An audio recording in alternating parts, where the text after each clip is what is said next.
Good morning and welcome to our second in the series, Going for Growth. The contents of which are in my book, Going for Growth. And today's subject is converting your sales leads. I'm Derek Williamson. I'm a forensic accountant with 40 years plus experience, and I work with my practice very much in the cloud. We try to work with clients in real time on the here and now, rather than telling you what you've done when you've done it. Going for Growth is my first book. I'm currently working on my second, which will be all about key performance indicators. But Going for Growth is 7 ways to grow your business. They're all very simple, but unfortunately, people don't follow them. So there we are, 7 of them. And that means that I will be able to give you 7 seminars. Last time it was getting more customers. Today it's converting your sales leads into sales. I'm going to be doing this based around a case study of More Edge Decorators, which is an average UK business with about £750,000 worth of profit, and it's not very profitable. In fact, those who saw the last video will remember that we were showing him as making a profit of £27,500.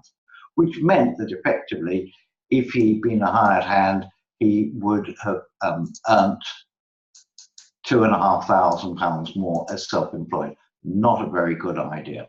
So today we're going to look about converting your sales leads into sales. Well, what can you do? He can improve his lead generation, and he can follow up queries. Now you may say, well, that's a bit daft, it's pretty obvious. The number of people I come across who send out quotes and then wait for the customer to come back and accept the quote. So the answer is, if you sent out a quote, make sure that you follow it up. In fact, lead generation is the most expensive way that you can grow your business if you're not careful. So you need to look at as many lead generation ideas as you possibly can. So, do you have a lead generation system? If not, why not? Are you quoting every lead that you get? If not, why not? And if you are quoting, are you following up on those quotes? Very simple, very basic, but unfortunately, in my experience, very few people actually follow these 2 key factors. One of the key ways of actually getting leads is simply sending out a series of emails. Do you have a database? Now, one of the questions here is, of course, GDPR. And again, we have a booklet on GDPR, the General Data Protection Regulations, that tells you what you can and can't do. One of the key things that you need to bear in mind is when you exchange business cards, are you asking the other party for permission to use their card? So you give the card and you say, here's my business card, you have my permission to contact me, and hope that they will do the same. If that is the case, then what you should now be doing is creating a database of prospects, some of whom you hope will be turned into customers. Once you've got that database, you can now be using it for mail shots, etc.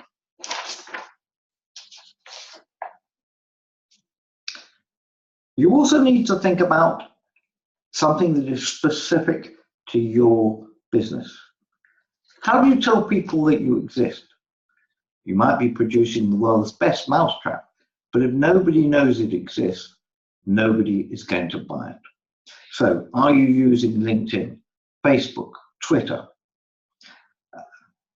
These, and possibly having a YouTube channel, and using these in order to tell people that you exist. And are you putting key information on there? Have you got a website? Do you have testimonials shown on your website?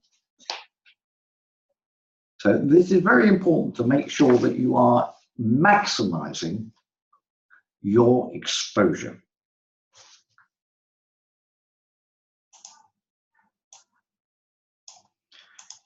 Equally important, are you making your existing strategies more efficient and effective? I.e., do you follow up every quote?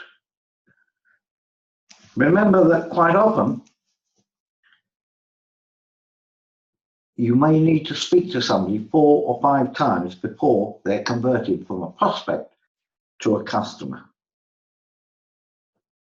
The other thing you've got to ask yourself is, do you have a system, or are you reinventing the wheel for every client? Let me give you an example. If you're currently converting 35% of your clients and you increase that conversion by 10% to 38.5%, using our client's example, his profits would go up from £27,500 to £31,840, an increase of £4,340, purely by increasing his conversion by 10%. So that's why you need to have a strategy. Equally, test new strategies. Do they work? No point in having a strategy if it doesn't work. So questions you've got to ask yourself. What are your lead generation systems, if any? Do you have a newsletter? Do you get referrals from existing customers? If a customer's happy with you, ask for a referral.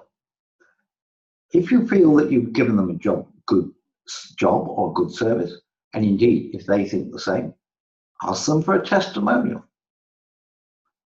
Do you follow up on your quotes? I know I've said this a few times before, but I found a number of clients who do not follow up on quotes. Again, are you systematically persistent? Have you followed up? Have you followed up the follow-up? Again, do you have a database of potential and existing customers? Remember, 73% of customers say no at least 5 times before buying. Make sure that you can convert that into a yes. Have you mapped out your sales process? Sounds daft, but again, if you don't have a method of mapping out your sales process, A, it can't be duplicated by anybody that you might employ. B, you're back to reinventing the wheel every time you meet a new customer. So map out your sales process, put it in writing. In so doing, you may well find that you're going round 3 sides of the square. You may even find you're going round most of the sides of a hectagon. So map out your sales process, and hopefully that way you may end up simplifying that process. Equally important is, why do your customers say no? Are they saying no, or are they saying not right now? There is a difference. And if they're saying no, why? Are you too expensive? Don't they like the color of your face? Don't they like the quotes that you did? Don't they like previous work that you've done? It's useful to find out why they've said no, because you can use that going forward. One of the things you also need to think about with your sales process is, what's your target market? What's your differentiator, i.e. what makes you stand out? Can you offer an irresistible offer? Do you have a guarantee? And are you social proof?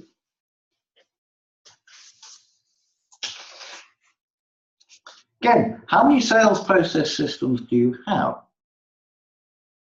You may say, well, only one, but your business may be such that you might need half a dozen. I actually came across a firm that had 60 odd sales processes. Over the top, but nonetheless, for them, it worked.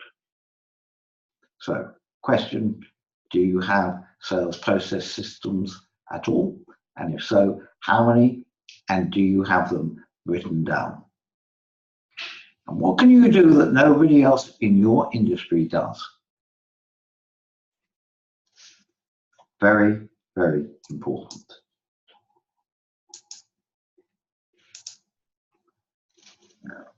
So that's this for this time.